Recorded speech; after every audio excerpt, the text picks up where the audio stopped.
அன்பான நேயர்களே, எனது இனிய மாலை வணக்கங்கள். நீண்ட இடைவெளிக்கு பிறகு இன்று ஒரு ஆன்மீக சிந்தனையோடு உங்களையும் ஆவலாக பார்க்க வேண்டும் என்ற ஆர்வத்தினால் வந்திருக்கிறேன். இந்த வீடியோவில் கண்டிப்பாக நீங்கள் ஒரு கலோக்கியலான விஷயம், அதாவது ரொம்ப டஃப்பான மேட்டர் நான் சொல்லலை, ரொம்ப சிம்பிள். ஆனால் இந்த சிம்பிளான விஷயத்தை எப்படி நீங்கள் கிரகிச்சிக்க போகிறீங்கிறது தான் என்னோடய ஆர்வம். அதாவது ஒரு மேத்ஸ் படிக்கணும்னா கஷ்டம், ஃபிசிக்ஸ் படிக்கணும்னா கஷ்டம், கெமிஸ்ட்ரி படிக்கணும்னா கஷ்டம், சான்ஸ்கிரிட் எந்த லாங்குவேஜ் என்ன சப்ஜெக்டாக இருந்தாலும் எல்லா சப்ஜெக்ட்டும் ஒரு கஷ்டமான சப்ஜெக்ட், புரிஞ்சுக்கிறது கஷ்டம்.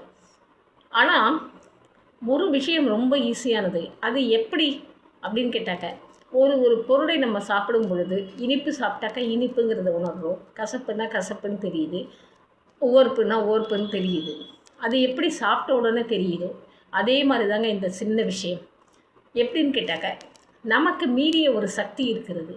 அந்த சக்திக்கு என்ன பெயர்? அந்த சக்தி எவ்வாறு நம்மை ஆட்டி வைக்கிறது? அந்த சக்தி ஆட்டி வைக்கிறதா அல்லது நாம் வேறு எந்த காரணத்தினால் ஆடுகிறோமா என்பதை பற்றிய ஒரு இயல்பான ஒரு சிந்தனை. இதில் அந்த சுப்பீரியர் பவர் சொன்னேனே, அதை யார் நம்புகிறாங்களோ, நம்பிக்கை என்பது ரொம்ப ஆழமாக இருக்க வேண்டும். அப்படிப்பட்ட நம்பிக்கை இருந்தால் அந்த சுப்பீரியர் பவர் நம்மை எந்த இடத்திலும் விட்டு கொடுக்காமல் நம்மை காப்பாற்றி கொண்டே இருக்கும். இது என்னோடய வாழ்க்கையில் நடந்த ஒரு அற்புதமான ஒரு நிகழ்ச்சின்னு கூட சொல்லலாம். இது நான் 25-28 வருஷமாக நான் பார்த்துட்ருக்கேன். இதனால் உங்களுக்கு நான் சொல்கிறதும் அதுதான். நீங்கள் உறவுகளையோ நட்புகளையோ அல்லது உலக மாயைகளையோ நம்பாதீர்கள். யாரும் எதுவும் பின்னால் வர முடியாது. அதுக்காக செய்யக்கூடாதுன்னு நான் சொல்லலை.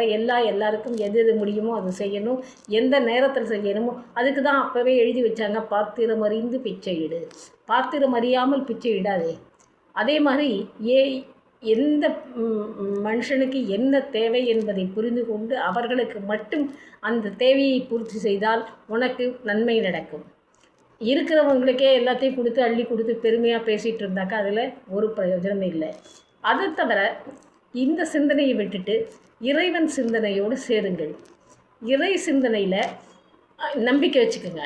அதாவது நமக்கு மேல் இருக்கின்ற சக்தி ஒன்றை நாம் பிடித்து கொண்டு விட்டால், அந்த சக்தியை விடாமல் வைத்து கொண்டு விட்டால் அது நம்மை காப்பாற்றும். அதோட வலிமை மிக அதிகம். அந்த இதுதான் நம்ம பல பேரில் முருகா, கிருஷ்ணா, ராமா, கோவிந்தா அப்படி பல பேரில் நம்ம கூப்பிடுறோம். எப்படி பெயர் கூப்பிட்டாலும் பரவாயில்லை, ஆனால் எல்லாம் ஒன்றுக்கு தான் போய் சேரும். எப்படி எல்லா நதிகளிடம் சங்கமமாகி கடலுக்கு போய் சேர்கிறதோ அதே போல் எல்லாமே விஷ்ணுவுக்கு தான் போய் சேரும். இப்போது இந்த இறைவனுடைய நம்பிக்கையை எப்படி நம்ம வளர்த்துக்கிறது அப்படின்னு கேட்டாக்க, இறைவனுடைய நம்பிக்கை வளர்த்துக்கிறதுலாம் ஒன்றும் இல்லைங்க. இது என்ன தண்ணி போட்டு உரம் போட்டு வளர்க்கணுமா? அப்படி இல்லை. நம்ம மனசை லயிக்க வைக்க வேண்டும். மனசை அந்த இதில் நம்ம ஈடுபடுத்தி கொள்ள வேண்டும். எது சரி எது தவறு என்பதை வேதம் மூலமாக அறிந்து கொள்ள முயற்சிக்க வேண்டும். இந்த ஒரு முயற்சி தான் நமது சிந்தனைக்கு அடிகோலாக இருக்கும். இந்த மாதிரி நீங்கள் ஒவ்வொன்றையும் பார்த்து எதனால் இது நடக்குது, எதனால் இருந்து போஸ்ட்மார்ட்டம் செஞ்சுட்டே வந்தீங்கன்னாக்கா உங்களுக்கே அது புரியும். யார் எதை நடத்துகிறார்கள் என்பது உங்களுக்கு புரியும். இந்த உலகம் எவ்வளவு மாயையானது, பொய்யானதுங்கிறது உங்களுக்கு புரியும். அதன் பிறகு உங்களுடைய நாட்டம் இது எல்லாத்தையும் விட்டுட்டு இறைவனோடு கலந்துவிடும். அந்த இறைவனோடு கலப்பதற்காகத்தான் நமது வாழ்க்கையை படைத்திருக்கிறான். அந்த இறைவனை என்றைக்கும் நம்புங்கள். இறைவனோடு நம்ம என்ன முடியுமோ அதை சேவை செய்து, அந்த என்ன நம்மளால் பூஜை பண்ண முடியலையா, ப்ராக்டிக்கலாக ஒன்றும் பண்ண முடியலையா, நோ ப்ராப்ளம். அதான் கிருஷ்ணரே சொல்கிறாரு, நீ ஏதாவது பண்ண, ஒன்றும் பண்ணலைன்னா என்னை நினச்சிக்கோ அப்படின்னு சொல்கிறாரு.